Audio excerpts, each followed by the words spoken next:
त्यो क्रममा गम्भीर चाहिँ करिब मृत्युको शैय्याबाट मृत्युको चाहिँ मुखबाट चाहिँ बाँचेर म फर्केको अवस्था थियो। त्यो लडाईँको मोर्चा भनेको रोल्पा जिल्लाको गाम बेस क्याम्पमा हामीले चाहिँ फौजी आक्रमण गरेका थियौँ र जहाँ तपाईँको चाहिँ रोल्पाको लिस्ने भन्ने ठाउँमा चाहिँ केन्द्रित थियो। र किन थियो भने त्यति बेला प्युठानको सदरमुकाम चाहिँ आक्रमण गर्ने योजना चाहिँ भइराखेको थियो र विविध कारणले एक्सपोज भयो। एक्सपोज भएपछि चारैतिर चाहिँ शाही नेपाली सेनाको चाहिँ घेराबन्दी चाहिँ सुरु भएछ र लिस्नेलाई एकैचोटि चाहिँ भिडन्त सुरु भयो। र त्यो भिडन्तको क्रममा रोल्पाको बेस क्याम्प जो चाहिँ थियो गामको, त्यो चाहिँ गामको उसमा हामी अलि तल खोलाबाट माथि उकालोतिर चढ्नुपर्ने र त्यसमार्फत हाम्रो आर्क थियो। करिबन चाहिँ हामीलाई चाहिँ 10 बजे को चाहिँ टाइम थियो हामीले आक्रमण गर्ने। त्यो जम्का भेटको क्रममा चाहिँ निर्धारित समयभन्दा अगाडि नै त्यहाँ चाहिँ गोलाबारी चाहिँ सुरु भयो। त्यो भिडन्त सुरु भयो।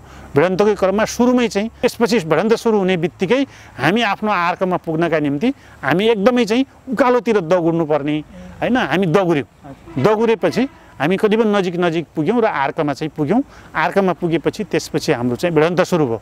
भिडन्तको क्रममा अब उनीहरूले माथिबाट हान्ने हैन, किन हामी फेरि तलबाट जाने र धेरै बम गोलीहरू चाहिँ आएर चाहिँ केही हाम्रो साथीहरू खोज्ने म पहिलो मान्छे हो हैन। मैले चाहिँ त्यो बङ्करमा भएको उसको हतियार नै समातेर थुतेर बाहिर निकालेँ र म चाहिँ त्यहाँ भित्र पसेँ है। बङ्करभित्र पसेर त्यस पछाडि चाहिँ त्यो बङ्करबाट उनीहरूको क्याम्पभित्र चाहिँ म पहिला पुगेको थिएँ। त्यो सायद त्यो आर्कतिरबाट त्यहाँ भित्र पहिला चाहिँ म नै पुगेको थिएँ। त्यसपछि हाम्रो टिमका चाहिँ 3-4 जना साथीहरू गयौँ र त्यो बङ्कर खाली बनाएर अरू बङ्करमा हामीले आक्रमण गऱ्यौँ र अरू बङ्करबाट चाहिँ त्यो बङ्करबाटै हामीले चाहिँ सुरुङबाट हामी भित्र गएर सबैतिर हामीले आक्रमण गऱ्यौँ। भित्र धेरै साथीहरू चाहिँ हाम्रो पछि अघि हेर्दा धेरै साथीहरू चाहिँ गोली लागेर घाइते भइसक्नु भएको थियो। अनि यसो हेर्दा कताबाट आउँछ रातिको समय हामीले अत्तो नै पाइनौँ। त्यस पछाडि चाहिँ यसो हेर्दा त रुखमाथि चढेर उनीहरूले आक्रमण गरिरहेको छ। त्यो भित्र रुखहरू पनि थियो। त्यो रुखमा चढेर उनीहरूले आक्रमण गरिरहेका रहेछन्। पछि यसो मैले माथि हेर्दा त रुखबाट आइराखेको पत्तो पाएँ। त्यस पछाडि चाहिँ त्यो फौज चाहिँ भित्र सबैजना हामी पस्यौँ। सबैतिर हेर्दाखेरि अनि पटाङ पुटुङ आवाज आइराखेको फेरि पनि। त्यसपछि कहाँ छन् भनेर यसो चाहिँ सर्च गर्दै जाँदा एउटा चाहिँ खोर जस्तो ठाउँमा उनीहरू त्यहाँभित्र चाहिँ बाख्राको चाहिँ कभरमा बसेर लुकिराखेर त्यहाँबाट आक्रमण गरिराखेका रहेछन्। आक्रमण गरेपछि भित्रबाट चाहिँ 81 चाहिँ सायद चाहिँ अलिक ठुलै स्तरको कमान्डर हुनुपर्छ, उनले पिस्तोलले चाहिँ आक्रमण गरे। मलाई चाहिँ त्यति बेला ट्याक्क मेरो चाहिँ एउटा ड्याङ्ग चाहिँ गोली लाग्यो। मेरो सिधै टाउकोमा लाग्यो अनि चरम्म भयो। अनि म चाहिँ झम्म निदा तातो भयो। मैले चाहिँ ठ्याक्क हात च्यापेँ अनि म चाहिँ पल्टिहालेँ है। त्यसपछि अगाडि नै फेरि एउटा चाहिँ बम विस्फोट भयो है। बम विस्फोट भयो। त्यस पछाडि चाहिँ लाएर म त गाममा शानदार सफलतासहित गरेको विजयले उन्माद चाहिँ जो जागेको थियो त्यो चाहिँ खारामा गएर चाहिँ त्यो हारको सामना गर्न पर्यो। त्यसले चाहिँ जनमुक्ति सेनाको इतिहासमा जनमुक्ति सेनाको चाहिँ उसमा धेरै ठुलो क्षति भयो र त्यसले एउटा सिकाइ पनि बन्यो। अब चाहिँ मात्तिन पनि चाहिँ हाम्रा निम्ति ठुलो क्षति हुँदो रहेछ भन्ने फिलिङ कमान्डरहरूले गर्नुभएको थियो। हामीले पनि त्यो किसिमको चाहिँ समीक्षा गरेका थियौँ, फिल गऱ्यौँ।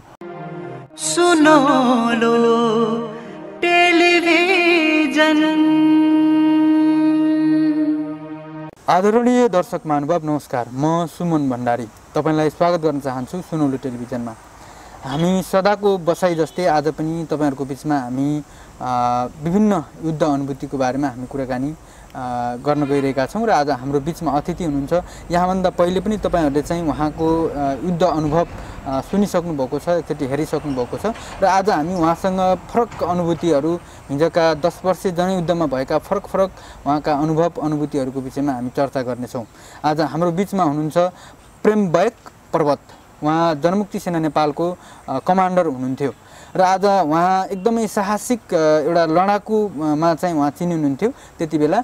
आज हामी त्यति बेलाका साहसिक कमान्डर प्रेमबैक पर्वतसँग कुराकानी गर्न गइरहेका छौँ। ढिला नगरी उहाँलाई चाहिँ हामी स्वागत गर्न चाहन्छौँ। स्वागत छ सर हाम्रो सुनौलो टेलिभिजनमा। हजुर सबैलाई नमस्ते। सन्चै आरामै हुनुहुन्छ? हजुर आरामै छौँ। आज भोलि के गर्दै हुनुहुन्छ? गर्मी बढ्दैछ बिस्तारै। हो, आजभोलि मौसमसँगै हजुर परिवर्तनशील समय सँगसँगै सङ्घर्ष गर्दै जीवन बाँचिराखेको छ, दैनिक गुजारिराखेको छ र राजनीति रूपमा भएको चाहिँ फेरबदल मौसमी जस्तै बदलिएको राजनीति रङसँगै त्यो हेरेर बसिराखिएको छ। तपाईँ 10 वर्ष जनयुद्धकालमा घाइते हुनुभयो होइन, एउटा ठुलो गम्भीर घाइते हुनुभयो। तपाईँ अहिले चाहिँ घाइतेहरूको सहयोगका निमित्त विभिन्न सामाजिक संस्थाहरूमा पनि काम गरिराख्नु भएको छ, अहिले निरन्तर रूपमा चलाइराख्नु भएको छ। तपाईँका हामीले कैयौँ पोस्टहरू देखिराखेका हुन्छौँ। घाइतेहरूलाई चाहिँ विभिन्न उनीहरूलाई आवश्यक पर्ने हिँडडुल गर्न चाहिने गाडीदेखि लिएर विभिन्न सामग्रीहरू प्रदान गरिराख्नु भएको छ। कसरी चाहिँ आजभोलि चाहिँ ती कार्यक्रमहरूमा एकदमै व्यस्त हुनुहुन्छ जस्तो हामी देखिरहेका छौँ, कस्तो छ अहिले? हो, म चाहिँ समाजमा आमूल परिवर्तन गर्ने महान उद्देश्य लिएर 10 वर्ष जनयुद्धमा चाहिँ सहभागी भइयो र जनयुद्धको प्रक्रियामा जनमुक्ति सेना नेपालको फर्मेसनमा रहेर आफ्नो भूमिकाहरू, पार्टीका योजनाहरू र चाहिँ युद्धले माग गरे अनुसारका योजनाहरू, रणनीति पुरा गर्ने कार्यनीतिक योजनाहरूमा विभिन्न लडाइँका मोर्चाहरूमा सहभागी भएर लडियो र लडाइँको क्रममा गोली लागेर घाइते भएर अपाङ्गता भइयो र अपाङ्गता भइसके पछाडि करिबन शान्ति प्रक्रिया सुरु भएको पनि अहिले करिबन चाहिँ 15 वर्ष करिब पुग्न थाल्यो र यो प्रक्रियामा हामीले जे चाहिँ सपना देखेका थियौँ, जे उद्देश्य पुरा गर्ने हामीले सोचेका थियौँ त्यो अनुसारको भएन। तर राजनीतिक ढङ्गले व्यवस्थाका हिसाबले हिजो चाहिँ राजतन्त्रात्मक व्यवस्था थियो भने अहिले चाहिँ लोकतान्त्रिक गणतान्त्रिक व्यवस्था, संघीयता, धर्मनिरपेक्षता, समानुपातिक जस्ता चाहिँ प्रगतिशील एजेन्डाहरू सहितको नयाँ व्यवस्थामा हामी छौँ। तर अवस्था फेरि खासै फेरबदल हुन सकेका छैन जनताको र त्यो प्रक्रियामा युद्धमा घाइते थुप्रै हुनुभयो र त्यस क्रममा अपाङ्गता पनि हुनुभयो र युद्धमा घाइते भएर अपाङ्गता भएका योद्धाहरू मात्रै होइन, थुप्रै समाजमा विभिन्न कारणले अपाङ्गता भएका नागरिकहरू हुनुहुन्छ। म आफू पनि घाइते भएर अपाङ्गता भइसकेपछि अपाङ्गता भएका नागरिकहरूको जीवन स्तर बडो कष्टकर, उहाँहरूको अवस्था दयनीय देखेपछि म आफै पनि अपाङ्गता क्षेत्रमा म अब चाहिँ लाग्नुपर्छ। राजनीति क्षेत्रमा काम गर्ने धेरै पार्टीका धेरै नेताहरू हुनुहुन्छ। अब म आफू पनि घाइते भएर अपाङ्गता भइसकेपछि अपाङ्गता भएका नागरिकहरूको समाजमा यति चाहिँ अपमान, यति चाहिँ उहाँहरूको चाहिँ पीडादायक अवस्था देखेपछि उहाँहरूका निम्ति जो मौलिक अधिकारहरू छन्, उहाँहरू पनि एउटा मान्छे हो र मान्छे सरह सम्मानित भएर उहाँहरूले बाँच्न पाउनुपर्छ भनेर सर्वप्रथम म उहाँहरूको विषयमा एउटा जागरण ल्याउने र उहाँहरूलाई चाहिँ आत्मसम्मान भएर बाँच्ने खालको वातावरण सिर्जना गर्नुपर्छ। त्यसका निम्ति उहाँहरूलाई आवश्यक पर्ने न्यूनतम आधारभूत आवश्यकताका विषयहरू, सहयोगी सामग्रीहरूको प्राप्ति गर्ने, परिचय पत्र प्राप्ति गर्ने र त्यसबाट पाउने सेवा सुविधाहरूको विषयमा सम्बन्धित निकायहरूसँग पैरवी गरेर उहाँहरूलाई सेवा सुविधाहरू प्राप्ति गर्नका निम्ति सहजीकरण गर्ने बाटोमा म चाहिँ आफ्नो क्षेत्रबाट क्रियाशील छु।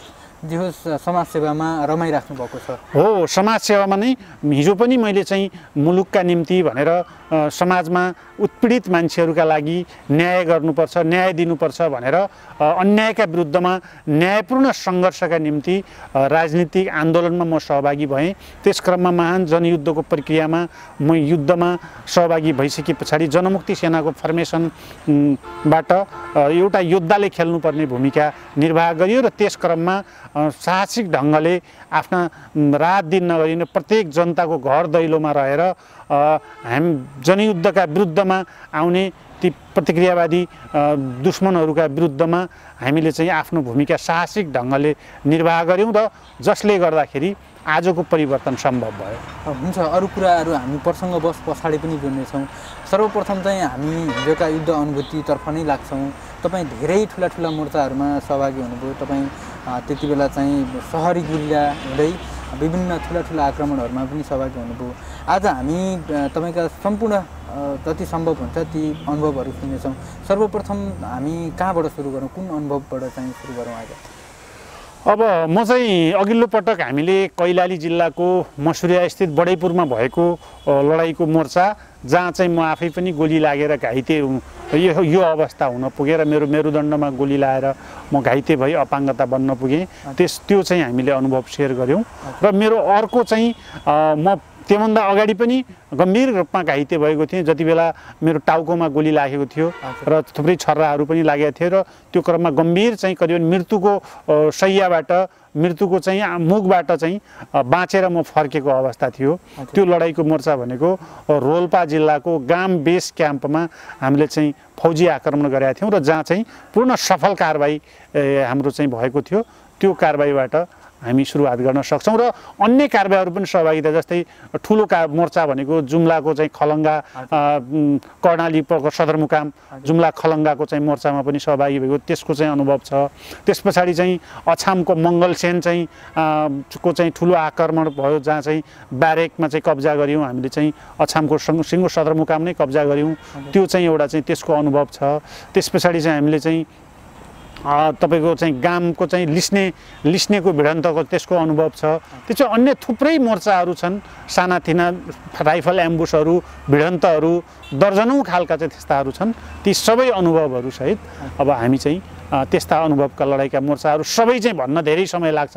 तथापि हामीले चाहिँ अहिले त्यसलाई विशेष ढङ्गले लिँदाखेरि म चाहिँ पहिलोपटक घाइते भएको रोल्पाको गाम, जो चाहिँ 2000 तपाईँको चाहिँ 59 साल वैशाख 24 गते चाहिँ भएको थियो, त्यसको बारेमा चाहिँ लिन सक्छौँ। हुन्छ, त्यहाँको कस्तो थियो, कसरी योजना बनाइराख्नु भएको थियो? त्यहाँ आर्मी चाहिँ ठुलो फोर्टिफिकेसन एउटा चाहिँ आधुनिक प्रकारले बसेको थियो भन्ने कुरा हामीले सुन्नमा आएका छौँ।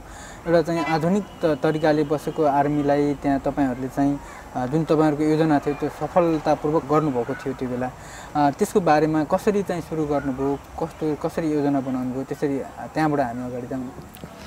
हामीले खास गरी हाम्रो जनयुद्धको प्रक्रियामा लडाइँका चाहिँ रणनीतिक योजना अन्तर्गत हामीले एकपछि अर्का योजनाहरू हाम्रा सफल हुँदै गइराखेका थिए र चाहिँ त्यतिखेर प्रतिक्रियावादी राज्य सत्ताका चाहिँ सुरक्षा अङ्गहरूले पनि खास गरी हाम्रो जनयुद्धका चाहिँ योजनाहरू, जनयुद्धका चाहिँ मोर्चाहरू र माओवादी अभियानलाई निस्तेज पार्ने, जनमुक्ति सेनाको चाहिँ अभियानलाई निस्तेज पार्ने विभिन्न रणनीतिहरू, अभियानहरू उनीहरूले सञ्चालन गरेका थिए र ती अभियानहरू र जनमुक्ति सेनाहरूले उनीहरूका चाहिँ आक्रमणहरूलाई, अभियानहरूलाई जनमुक्ति सेनाले एकपछि अर्को फौजी आक्रमणबाट निस्तेज बनाउँदै उनीहरूको योजनालाई असफल तुल्याउँदै आएको अवस्था थियो र हामीले जनमुक्ति सेनाको अभियान हाम्रो सुदूरपश्चिमबाट त्यति बेला लिस्नेगाम स्मृति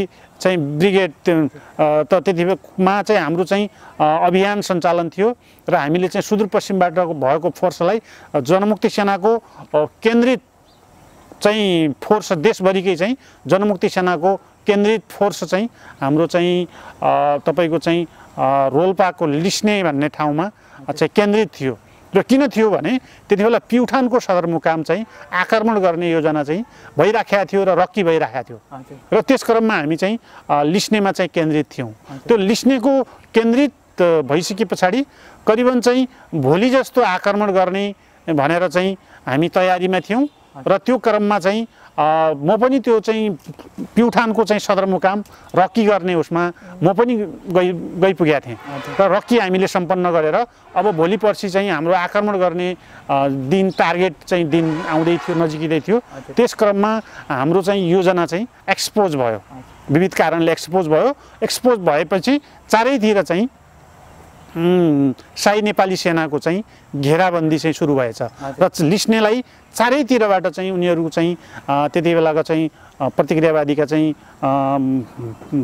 सुरक्षा अङ्गहरूले चारैतिरबाट घेरा गरेर लिस्नेगामलाई चाहिँ टार्गेट गरेर लिस्नेलाई चाहिँ उनीहरूले घेराबन्दी गरेर त्यो क्रममा 81 हाम्रो चाहिँ लिस्नेमा चाहिँ हाम्रो चाहिँ त्यो जङ्गलको एरियामा बिच गाउँमा चाहिँ हामी बसिराखेका थियौँ र त्यो क्रममा चाहिँ उनीहरूले चाहिँ नजिकै दुश्मन आइसके पछाडि एकैचोटि चाहिँ भिडन्त सुरु भयो र त्यो भिडन्तको क्रममा तपाईँको चाहिँ त्यहाँ चाहिँ हाम्रो धेरै ठुलो चाहिँ केन्द्रित फोर्स थियो।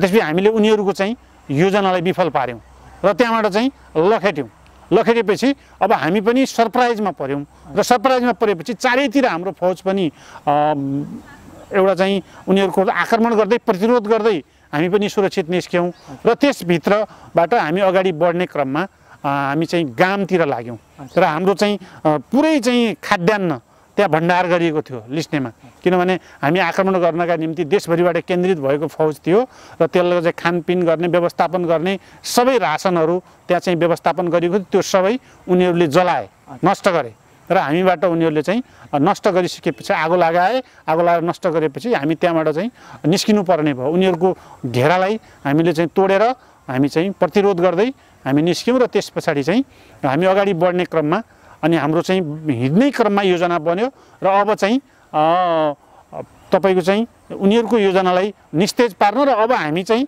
अगाडि बढ्नका निम्ति अब हाम्रा अगाडि चाहिँ चुनौतीहरू थिए किनभने ठाउँ-ठाउँमा चाहिँ क्याम्पहरू थिए उनीहरूका त्यो उनीहरूका क्याम्पमध्ये अब उनीहरूका क्याम्पमाथि आक्रमण नगरिकन हमला नगरिकन हामी अगाडि बढ्न सक्दैनथ्यौँ र हामी सुरक्षित हुन पनि सक्दैनथ्यौँ त्यस कारणले हामीलाई उनीहरूको चाहिँ क्याम्पमाथि आक्रमण गर्नुपर्ने र उनीहरूको योजना विफल पार्नुपर्ने हाम्रो अगाडि ठुलो चुनौती थियो र नेताहरूले योजना बनाउनु भयो कमान्डरहरूले चाहिँ त्यसलाई चाहिँ रक्की गर्नुभयो र अब चाहिँ अगाडिको मोर्चा भनेको रोल्पाको गाम बेस क्याम्पमा छनौट गर्नुभयो र बेला आक्रमण गर्ने भनेर 2059 साल वैशाख 24 गते आकस्मिक रूपमा प्लान बन्यो योजना बन्यो त्यो योजना अन्तर्गत हामी चाहिँ निश्चित कमान्डरहरूलाई सम्बन्धित टिम कमान्डरहरू मार्फत उहाँहरूले प्रशिक्षण दिनुभयो कोचिङ गर्नुभयो र हिँड्नै क्रममा उहाँहरूले चाहिँ डाँडाबाट बाइनाकुलरले चाहिँ तपाईँको चाहिँ टेलिस्कोपले उहाँहरूले चाहिँ त्यो क्याम्प देखाउनु भयो यो आर्कबाट चाहिँ यो ठाउँ चाहिँ यो टिम जाने यो आर्कबाट चाहिँ यो टिम जाने हामीले समयको कुरा त्यस पछाडि त्यहाँ भूगोलको कुरा म्यापिङ गर्नुभयो उहाँहरूले दुश्मनको चाहिँ अवस्था बारेमा यस्तो खालको हो हामी यसरी जान्छौँ यो टिमले चाहिँ एसाल्टमा यो टिम जाने त्यस पछाडि अर्को क्याम्प पनि यस पछाडि हामी लगातार रूपमा आक्रमण गर्दै जानु छ र चाहिँ विजय प्राप्त गर्नुपर्छ यो जनमुक्ति सेना भनेको सर्वहारा वर्गको मुक्तिका निम्ति नेपाली क्रान्ति सम्पन्न गर्नका निम्ति हामी लड्नुपर्छ र यो अभियान पुरा गर्नुपर्छ हामी मुक्ति या मृत्युको कसम खाएर हामीले क्रान्तिका निम्ति क्रान्ति सम्पन्न गर्नका निम्ति सर्वहारा वर्गको रक्षाका निम्ति भनेर जनमुक्ति सेना गठन गरिएको थियो र हामी जनमुक्ति सेनाहरू त्यस अर्थमा हामी चाहिँ निर्माण भएका थियौँ हामी कुनै तलब सुविधाका निम्ति कुनै एउटा स्वार्थका निम्ति हामी जनमुक्ति सेनामा सहभागी भएका थिएनौँ जनमुक्ति सेना भनेको सर्वहारा वर्गको मुक्तिका निम्ति नेपाली क्रान्ति सम्पन्न गर्ने त्यो महान उद्देश्य पुरा गर्नका निम्ति जस्तोसुकै अप्ठ्यारोसँग मुकाबिला गर्ने त्यो उद्देश्यसहित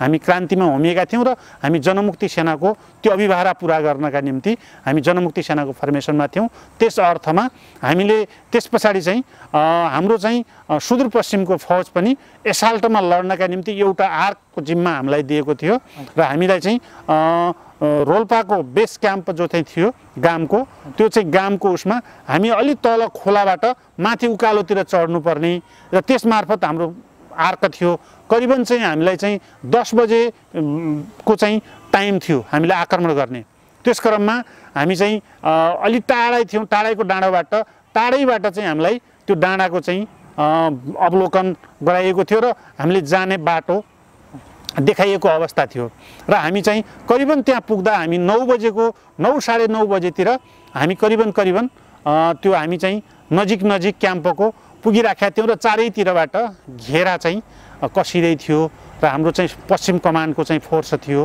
हामी त्यसमा चाहिँ चारैतिर चाहिँ रोल्पाको बेस क्याम्प चाहिँ जो गामको बेस क्याम्प थियो त्यसलाई घेराबन्दी गऱ्यौँ र हामी आफ्नो आर्कमा म चाहिँ त्यसमा चाहिँ एसाल्टमै थिएँ र चाहिँ हाम्रो चाहिँ कमान्डर चाहिँ त्यतिखेर वज्र भन्ने एकजना कमान्डर हुनुहुन्थ्यो हाम्रो चाहिँ सेक्सनको कमान्डर उहाँले जिम्मा लिनुभएको थियो त्यसो हुँदाखेरि हामी त्यो उसमै चाहिँ हामी चाहिँ त्यतापट्टि गएका थियौँ र हामी त्यहाँ जाँदा करिबन 10 बजेको चाहिँ टाइममा माथि चाहिँ बाटोमा चाहिँ हामी तोकिएको भन्दा अगाडि नै माथि चाहिँ उनीहरूले चाहिँ तपाईँको चाहिँ जो सेन्ट्री ग्रुपिङ चाहिँ पेट्रोलिङ गस्ती रहेछ उनीहरूको गस्तीसँग जम्का भेट भएछ त्यो जम्का भेटको क्रममा चाहिँ निर्धारित समयभन्दा अगाडि नै त्यहाँ चाहिँ गोलाबारी चाहिँ सुरु भयो त्यो भिडन्त सुरु भयो भिडन्तकै क्रममा सुरुमै चाहिँ हाम्रो साथीको एकजनाको चाहिँ शहादत पनि भयो भेरी कर्णालीको साथी हुनुहुन्थ्यो त्यहाँको चाहिँ अहिलेको चाहिँ कर्णालीतिरको चाहिँ फौज त्यता काम गर्ने जिम्मा पाएको साथी हुनुहुन्थ्यो उहाँ चाहिँ त्यहाँ चाहिँ शहादत हुनुभयो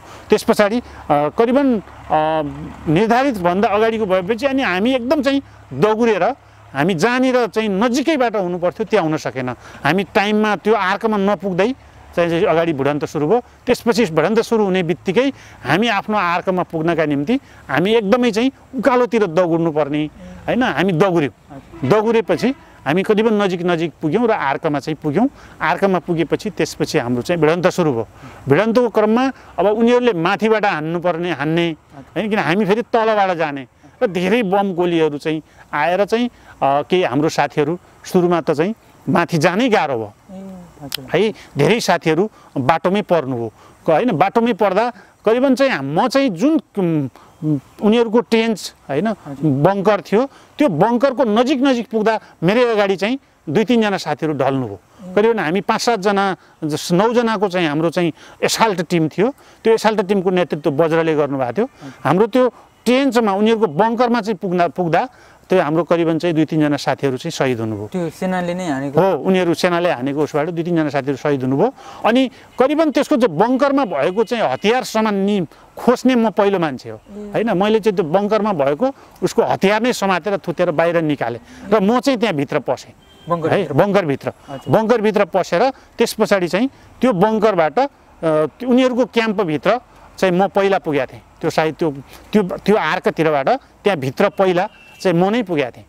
त्यसपछि हाम्रो टिमका चाहिँ 3-4 जना साथीहरू गयौँ र त्यो बङ्कर खाली बनाएर अरू बङ्करमा हामीले आक्रमण गऱ्यौँ र अरू बङ्करबाट चाहिँ त्यो बङ्करबाटै हामीले चाहिँ सुरुङबाट हामी भित्र गएर सबैतिर हामीले आक्रमण गऱ्यौँ र पछि चाहिँ त्यहाँभित्र धेरै साथीहरू चाहिँ हाम्रो पछि अघि हेर्दा धेरै साथीहरू चाहिँ गोली लागेर घाइते भइसक्नु भएको थियो।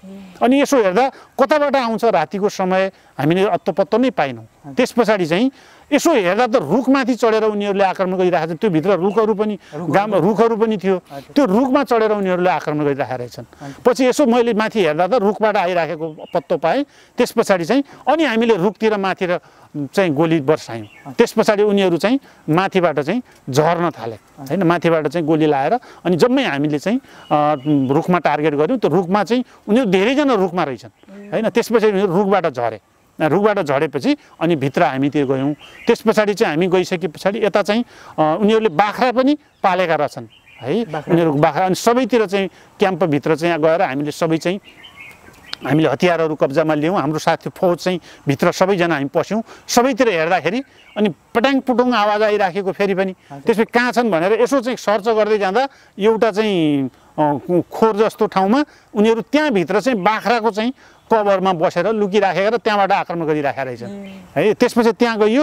त्यहाँ जाने क्रममा मान्छेहरूले हामीलाई अनि त्यहाँभित्रबाट आक्रमण गरिरहेको छ। पछाडिबाट साथीले चाहिँ एकजनाले चाहिँ आक्रमण गर्नुभयो। आक्रमण गरेपछि भित्रबाट चाहिँ 81 चाहिँ सायद चाहिँ अलिक ठुलै स्तरको कमान्डर हुनुपर्छ, उनले पिस्तोलले चाहिँ आक्रमण गरे। मलाई चाहिँ त्यति बेला ट्याक्क मेरो चाहिँ एउटा ड्याङ्ग चाहिँ गोली लाग्यो। अनि मैले त्यो बेलामा चाहिँ केही थाहा पाइनँ है। त्यस पछाडि चाहिँ मेरो सिधै टाउकोमा लाग्यो अनि चरम्म भयो। अनि म चाहिँ झम्म निदा तातो भयो। मैले चाहिँ ठ्याक्क हात च्यापेँ अनि म चाहिँ पल्टिहालेँ है। त्यसपछि अगाडि नै फेरि एउटा चाहिँ बम विस्फोट भयो है। बम विस्फोट भयो। त्यस पछाडि चाहिँ लाएर म त केही अत्तो पत्तो पाइनँ। त्यसपछि मैले गोली लागेको ठाउँमा हात च्यापेँ। हात च्यापेपछि अनि चाहिँ म त्यहाँ नै धर्मराई हालेँ। पछि साथीहरूले मलाई तान्नुभयो है। करिबन त्यो लास्ट तक करिबन पिरियड थियो है। त्यस पछाडि मलाई चाहिँ सुरक्षित साथीहरूले चाहिँ स्वास्थ्य पोस्टमा ल्याउनु भयो। अनि मेरो चाहिँ त्यहाँ उपचार भयो र पछि चाहिँ त्यो गोली चाहिँ पनि त्यहाँ निस्कियो। त्यस पछाडि चाहिँ अनि मेरो टाउकोमा चाहिँ 6-7 ठाउँमा छर्राहरू चाहिँ लागिरहेको थियो। बमका छर्राहरू लागिरहेको थियो। त्यस पछाडि चाहिँ म चाहिँ त्यहाँ गम्भीर रगत एकदम बगिरहेको थियो। पछि त्यहाँनिर चाहिँ उपचार भयो। मेरो चाहिँ टाउकोमा लाग्यो मुखमा लाग्यो भएर अलिक ब्लडिङ धेरै भयो। अनि त्यहाँ स्वास्थ्यमा अलि समयमै साथीहरूले पुर्याउनु भयो बोकेर। त्यस पछाडि चाहिँ धेरैजना साथीहरूको क्षति भयो। करिबन हाम्रो त्यो फौजमा पछि हामीले हेर्दाखेरि हाम्रो चाहिँ सुदूरपश्चिमबाट भएको फौजबाट मात्रै जनमुक्ति सेनाको फर्मेसनबाट मात्रै 21 जना साथीहरू शहीद हुनुभयो है। सुदूरपश्चिमको फौजबाट मात्रै। त्यसमा चाहिँ हाम्रो हाम्रो 2टा कम्पनी थियो। 2टा कम्पनीको एकजना कम्पनी कमान्डर हाम्रो चाहिँ जमान सिंह पुन रोल्पाको चाहिँ टेवाङ भन्ने ठाउँको हुनुहुन्छ। उहाँ चाहिँ जमान सिंह पुन, उहाँको नाम हो रोशन भन्ने, एकदमै राम्रो साहसिक अनि मिजासिलो कमान्डर हुनुहुन्थ्यो। म आज पनि उहाँलाई सम्झिराखेको छु। उहाँ मेरो घरमा आएर पनि बस्नुभयो। यही लम्की आक्रमणमा पनि उहाँ चाहिँ आउनु भएको थियो। त्यसको चाहिँ योजनाकार पनि उहाँ हुनुहुन्छ। त्यसपछि उहाँ असाध्यै मलाई अहिले पनि म उहाँलाई एकदम मेरो आँखाको अगाडि झलझली सम्झिराखेको हुन्छु, एकदमै सम्झिने मध्ये माया गर्ने मान्छे, मेरो युद्धको ब्याटलमा मैले याद गर्ने मान्छे भनेको जमान सिंह पुन रोशन हो। सायद देशभरिकै हाम्रो जनमुक्ति सेनाका साथीहरूले चिन्नुहुन्छ। उहाँको फौजी कला, त्यसपछि उहाँको चाहिँ फौजभित्रको अनुशासन, त्यस पछाडि जनमुक्ति सेनाको चाहिँ एउटा फलामे अनुशासन उहाँसँग सिक्नुपर्छ र उहाँसँग त्यो थियो। मैले उहाँलाई आज पनि स्मरण गर्छु र उहाँको चाहिँ आत्माको शान्तिको कामना गर्छु र उहाँले चाहिँ सिकाएको फौजी कलामा म पनि निरन्तर थिएँ र मैले आफूले पनि श्रेष्ठतम र उहाँको सपना साकार पार्ने अभियानतिर मैले पनि भरपुर रूपमा कोसिस गरेँ जस्तो लाग्छ। म जनयुद्ध त्यो बेस क्याम्पमा म घाइते भएँ। त्यस क्रममा मलाई साथीहरूले बोकेर चाहिँ पछि लानुभयो र पछि एउटा फौज चाहिँ त्यो जो चाहिँ तपाईँको चाहिँ पेट्रोलिङ गस्तीमा थियो त्यो बाहिरै रहेछ, त्यो बाहिरै लुकेर बसिया रहेछ र पछि त्योसँग फेरि बिहानपल्ट त्यहाँ चाहिँ फेरि अलग ठाउँमा चाहिँ भिडन्त भएर त्यहाँ पनि उनीहरूलाई पनि समाप्त गर्यो। त्यहाँ चाहिँ बेस क्याम्पमा चाहिँ गाममा चाहिँ सबैभन्दा राम्रो त्यो बेलाको चाहिँ सफल कारबाहीको रूपमा पनि लिइन्छ र हामीले चाहिँ त्यसबाट थुप्रै हात हतियारहरू हामीले नियन्त्रणमा लग्यौँ र हाम्रो ठुलो चाहिँ क्षति भए तापनि हामीले चाहिँ फौजी रूपमा धेरै ठुलो सफलता हात पार्यौँ र हामीले प्राविधिक हिसाबले हामीसँग त निश्चित साधन स्रोत हुन्थ्यो, प्रविधि हुन्थ्यो र हामीले रोल्पाको बेस क्याम्प गामबाट त्यसपछि हामीले चाहिँ धेरै ठुलो सफलता हात पार्यौँ। थुप्रै आधुनिक हतियारहरू चाहिँ हामीले नियन्त्रणमा लियौँ, हाम्रो कब्जामा आयो। त्यस पछाडि चाहिँ त्यसबाट चाहिँ हाम्रो चाहिँ अरू चिजमा पनि हामीलाई सहज बन्यो र हाम्रा थुप्रै साथीहरू घाइते हुनुभयो अनि थुप्रै साथीहरू शहीद हुनुभयो र हामीलाई चाहिँ अब केही पनि प्राप्ति गर्नका निम्ति क्षति बिना उपलब्धि हुँदैन। त्यसले हामीले त्यसरी पनि बुझेका थियौँ र जति सक्दो चाहिँ कम क्षतिमा धेरैभन्दा धेरै उपलब्धि लिने कोसिस त युद्धको नियम नै हो, त्यो हुनुपर्छ। त्यसमा हामीले रोल्पाको चाहिँ गाममा भएको त्यो क्याम्पलाई हामीले शानदार विजयको रूपमा जनमुक्ति सेनाको अभियानले र चाहिँ त्यतिखेरको पार्टीले पनि त्यो खालले संश्लेषण पनि गरेका थियो र हामीले त्यसरी चाहिँ त्यो क्याम्पमा आक्रमण भएको थियो। जस्तो अब हामीले सुन्नमा आएको त्यति बेला चाहिँ आर्मीको फोर्स चाहिँ त्यो जुन त्यहाँ चाहिँ एकदम राम्रो फोर्टिफिकेसन, त्यहाँ चाहिँ बङ्करदेखि लिएर राम्रो तयारीका साथ बसेको छ भन्ने सुनेका थियौँ। त्यति बेला त्यस्तो थियो अरे। अहिले तपाईँले चाहिँ कस्तो अनुभव पाउनुभयो? त्यहाँ कस्तो थियो फोर्टिफिकेसन उनीहरूको चाहिँ, त्यहाँको बङ्करदेखि लिएर त्यहाँको संरचना एउटा चाहिँ युद्धलाई आवश्यक पर्ने तयारीका साथ बसेको भन्ने हामी सुन्नु पाउँछौँ। हो, त्यहाँ हामीले अरू थुप्रै क्याम्पहरूमा पनि हामीले आक्रमण गऱ्यौँ। अरू थुप्रै क्याम्पहरूको आक्रमण हामी त्यति बेलाको आक्रमण सिलसिलाहरूमा त्यहाँको फोर्टिफिकेसन हेर्दा हामीले अलिक फरक प्रकारको बङ्कर अनि उनीहरूको चाहिँ तपाईँको चाहिँ काँडे तारहरू अलिक फरक प्रकारको होइन, ट्रेन्चहरू पनि फरक प्रकारको, उनीहरूलाई सहज हुने प्रकारको, हाम्रा लागि प्रतिकूल खालको भूगोल पनि त्यही प्रकारको थियो। अझ हामीले त्यहाँ नयाँ के पायौँ त भन्दाखेरि त्यति बेला अमेरिकाबाट अनि चाहिँ त्यो तालिम दिनका निम्ति र त्यो फोर्टिफिकेसन निर्माण गर्नका निम्ति एउटा आएको कुइरे सेना पनि त्यहाँ थियो होइन, अनि ऊ पनि मारियो होइन। हो, त्यहाँ त्यही भएर त्यो सहितको चाहिँ हामीले त्यसमा चाहिँ ठुलो उपलब्धि हात पार्यौँ र उनीहरूको मनोबल खस्क्यो होइन। साई नेपाली सेनाको निकै ठुलो हार भएको रूपमा पनि त्यो चाहिँ रोल्पाको गामको चाहिँ त्यो बेस क्याम्पमाथिको आक्रमणले उनीहरूको माथिको चाहिँ आत्मबलमाथि पनि ठेस पुग्यो र यो ढङ्गको चाहिँ फोर्टिफिकेसनलाई पनि उनीहरूले निस्तेज बनाए र निस्तेज मात्र गराएनन्, उनीहरू सम्पूर्ण रूपले तहस नहस भए र उनीहरू चाहिँ भौतिक रूपले चाहिँ उनीहरू मारिए र उनीहरूको हार भयो र जनमुक्ति सेनाको शानदार विजय भयो। यसले चाहिँ जनमुक्ति सेनाको चाहिँ मनोबल उच्च रूपमा चाहिँ बढ्यो र हामी चाहिँ त्यस पछाडि चाहिँ हामी त्यो ढङ्गले जाँदा त्यस पछाडि चाहिँ म त त्यति बेला गाममा घाइते भएँ। त्यस पछाडि त्यो अभियान फेरि रुकुमको सतिपोले गाम खारा भन्ने ठाउँमा आक्रमण गर्ने योजना बनेछ। त्यसपछि साथीहरू चाहिँ त्यहाँ चाहिँ आक्रमण गर्न जानुभयो, तर चाहिँ त्यो आक्रमणमा चाहिँ हाम्रो चाहिँ असफल भयो, पूर्ण रूपले कब्जा गर्न सकिएन। लडाइँको हिसाबले उनीहरूको पनि ठुलो क्षति भयो, यता चाहिँ जनमुक्ति सेनाको पनि ठुलै क्षति भयो, तर जित चाहिँ यता हामीले चाहिँ पूर्ण रूपले कब्जा गर्ने योजना थियो तर त्यो सकिएन विविध कारणले। किनभने भूगोललाई त्यति राम्रोसँग चाहिँ बुझाउन नसक्दा, राम्रोसँग त्यसको रक्की हुन नसक्दा, त्यस पछाडि चाहिँ हतारमै गामको जितले होइन उत्तेजित भएको जनमुक्ति सेनाको चाहिँ कमान्डरहरूले, नेताहरूले त्यो छनौट गर्दाखेरि समय नदिकन, त्यसको बारेमा भूगोलको राम्रोसँग अध्ययन नगरिकन होइन, उनीहरूको चाहिँ दुश्मनको सेनाको अवस्था, उनीहरूको सङ्ख्या, सबै कुराकानी राम्रोसँग चाहिँ कमान्डरले चाहिँ अध्ययन गर्न नसक्दा र त्यो विषयमा फौजलाई त्यो विषयमा बुझाउन नसक्दा तत्त ठाउँमा तपाईँको चाहिँ जहाँ जहाँ चाहिँ आर्कमा पुग्नुपर्ने हो र चारैतिरबाट घेरा गरेर आक्रमणको चाहिँ केन्द्रित गर्नुपर्ने हो निशानामा, त्यो हुन सकेन। जस कारणले गर्दाखेरि त्यहाँ असफलता बिहोर्नु पर्यो र गाममा शानदार सफलतासहित गरेको विजयले उन्माद चाहिँ जो जागेको थियो त्यो चाहिँ खारामा गएर चाहिँ त्यो हारको सामना गर्नु पर्यो। त्यसले चाहिँ जनमुक्ति सेनाको इतिहासमा जनमुक्ति सेनाको चाहिँ उसमा धेरै ठुलो क्षति भयो र त्यसले एउटा सिकाइ पनि बन्यो हैन, सबैलाई चाहिँ एउटा अनुभूति पनि बनायो। अब चाहिँ मात्तिन पनि चाहिँ हाम्रा निम्ति ठुलो क्षति हुँदो रहेछ भन्ने फिलिङ कमान्डरहरूले गर्नुभएको थियो। हामीले पनि त्यो किसिमको चाहिँ समीक्षा गरेका थियौँ, फिल गऱ्यौँ र समीक्षा पनि गरेका थियौँ। खारामा तपाईँ ठिक भइसक्नु भएको थियो त्यति बेला? होइन, म चाहिँ सम्पूर्ण ढङ्गले ठिक भइसकेका थिएन। म चाहिँ सामान्य अवस्थामा हिँडुल गर्न सक्ने अनि चाहिँ तपाईँको चाहिँ गएको थिएँ र म त्यो लडाइँको दिन नै त्यहाँबाट साथीहरू रिलिज भइसकेका ठाउँमा पहिलो सेल्टरमा म चाहिँ साथीहरूको सम्पर्कमा पुगेको थिएँ। त्यहाँ थुप्रै साथीहरू घाइते साथीहरू हुनुहुन्थ्यो, शहीद भएका साथीहरू पनि थिए। त्यसपछि सबै कमान्डरहरूसँग भेटेर मैले त्यहाँको अवस्थाको बारेमा बुझ्ने मौका पाएको थिएँ। यस गामको बारेमा तपाईँको एकदमै महत्त्वपूर्ण अनुभवहरू सुनाउनुभयो। तपाईँसँग अनुभवहरू धेरै छन्, यसै गरी